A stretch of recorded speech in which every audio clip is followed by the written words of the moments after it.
Selamat pagi pemirsa, kembali lagi bersama saya Hari Elia sebagai pembawa berita hari ini. Kami di sini akan membawakan berita terbaru mengenai gelar karya P5 kelas 10 di SMA Santa Maria. Pada tahun 2023, SMA Santa Maria telah menerapkan kurikulum merdeka bagi para siswa dan siswi di SMA Santa Maria. Salah satu proyek yang ada di kurikulum merdeka ialah proyek P5 yang sudah ada sejak tahun 2023 di SMA Santa Maria. P5 merupakan singkatan dari Proyek Penguatan Profil Pelajar Pancasila. P5 ini dibentuk karena ada beberapa sekolah menggunakan kurikulum baru, yaitu kurikulum merdeka yang dibuat oleh pemerintah. Yang dimana tujuan dibentuknya P5 adalah karena adanya keresahan pemerintah sendiri, baik para pendidik dan juga bapak ibu guru, karena semakin tergerusnya nilai-nilai budaya pada anak karena adanya perubahan zaman. Kita dapat melihat perubahan zaman sekarang, yaitu ada teknologi yang dapat membuat perubahan sikap-sikap anak zaman sekarang dengan kurangnya etika dan juga sopan santun terhadap guru dan sesamanya, baik itu tua maupun muda. Sehingga dengan adanya kegiatan pembelajaran P5 yang dapat membuat anak-anak tidak terjerumus ke dalam hal-hal yang bersifat negatif. Dan dengan adanya kegiatan pembelajaran P5 juga dapat membuat anak-anak menerapkan sesuai dengan nilai-nilai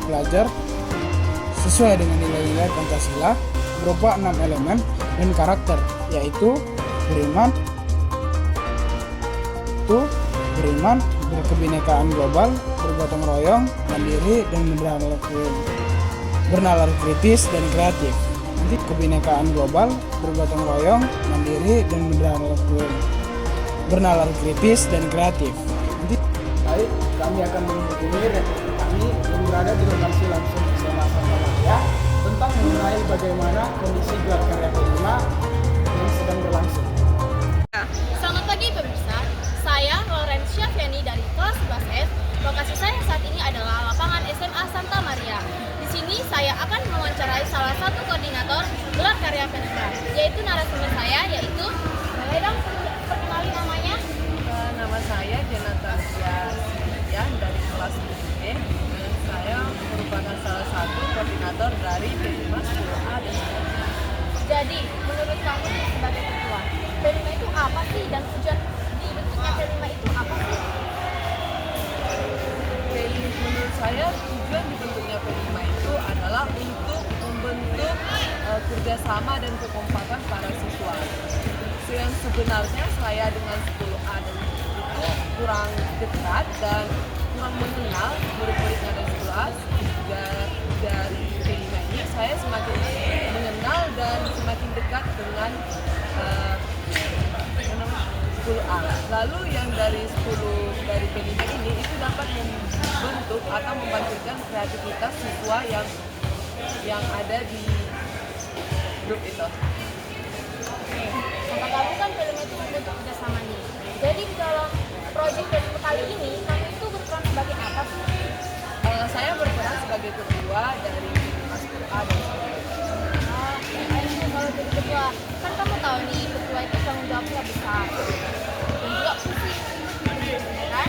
Jadi mengapa kamu mengambil peran sebagai ketua di dalam gelar karya P5 tersebut?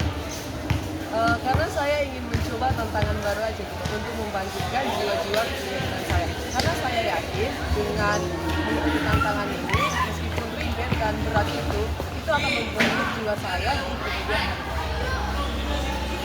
Iya. Jadi bagaimana perasaan kamu sebagai ketua P5 nih? Kayak kamu tuh bahwa karya P5 kalian ini bakal ditayangkan di semua orang. Jadi bagaimana perasaan kamu setelah mengetahui hal itu? Pertama kali yang saya rasa itu saat proses itu kan ini P5-nya harus bagus gitu karena harus kita pilih di depan banyak orang. Apalagi waktu di proses itu banyak yang beberapa orang gitu yang mungkin kayak susah jatuh gitu. Jadi saya marah gitu dan merasa kecewa. Tapi ada rasa bahagianya sih dari P5 ini saya bisa mengenal orang-orang yang lebih banyak gitu dan saya bisa semakin dekat dengan orang lain. Dari orang yang sebenarnya saya tidak kenal jadi kenal. Rasa marah itu muncul ketika beberapa orang itu susah diatur. Iya. Jadi sebelum menampilkan karya P5 ini kan pasti ada latihan kan? Dari kapan sih kamu mulai melatih itu semua dan dari mulainya dari apa dulu? Apakah mulai dari ketua, bendahara, coba ceritakan. Awalnya itu dimulai dari pembagian ketua Kak. Awalnya dari pembagian ketua dipilih dari antara ada mengenal orang-orang yang lebih banyak gitu dan saya bisa semakin dekat dengan orang lain gitu. Dari orang yang sebenarnya saya tidak kenal jadi kenal. Rasa marah itu muncul ketika beberapa orang itu susah diatur. Ya, jadi sebelum menampilkan karya kelima ini kan pasti ada latihan kan? Dari kapan sih kamu mulai melatih itu semua dan dari mulainya dari apa dulu? Apakah mulai dari pembagian ketua, bendahara? Coba ceritakan. Awalnya itu dimulai dari pembagian ketua Kak. Awalnya dari pembagian ketua dipilih dari antara tim A dan tim B, lalu dipilih sutradara dan wakil ketuanya, lalu dibagi antara divisi properti, divisi semua dan divisi multi. Lalu tim naskah. Setelah jadi naskahnya baru dikasih dong Kak yang pemerannya siapa. Ya, lalu dalam gelar karya P5 ini pasti membutuhkan banyak properti. Ada istana, ada pokoknya kostum yang dipakai peran utama. Jadi itu pasti mengeluarkan biaya yang cukup banyak.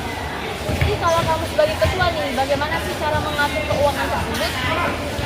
Cara mengatur keuangan itu sebenarnya yang mengatur itu bukan saya Kak, tapi bendahara. Tetapi itu sudah dibuat pembagian tugasnya gitu kan. Kalau misalnya yang mengatur mengumpulkan uang dari UB itu yang sudah dikumpulkan jadi bendaharanya.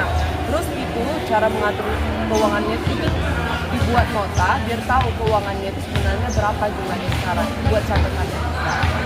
Dan ini kan cerita karya kelima kalian ini kan yang berjudul Maling Kundang. Jadi dari cerita Maling Kundang itu pesan moral apa sih yang bisa kita ambil? Pesan moral yang dapat diambil dari Maling Kundang tersebut, cerita Maling Kundang itu adalah jangan mau durhaka kepada orang tua. Karena kalau kita durhaka ke orang tua itu akan menimbulkan cara masyarakat kita. Soalnya kan orang tua itu udah capek gitu apalagi ibu yang melahirkan kita.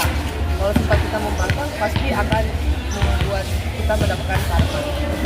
Saya. Terima kasih ya telah meluangkan waktunya untuk menjawab pertanyaan dari saya. Jadi sekian wawancara kami. Terima kasih. Baik, terima kasih kepada Laurencia karena telah menyampaikan berita terkini di SMA Santa Maria. P5 merupakan proyek penguatan profil pelajar Pancasila yang disediakan pemerintah untuk meningkatkan sikap kreatif dan menciptakan rasa solidaritas pada siswa dan siswi di sekolah SMA Santa Maria. Baik, pemirsa, informasi tadi merupakan penutupan pertemuan kita hari ini. Saya Hari, saya pamit undur diri dan sampai jumpa.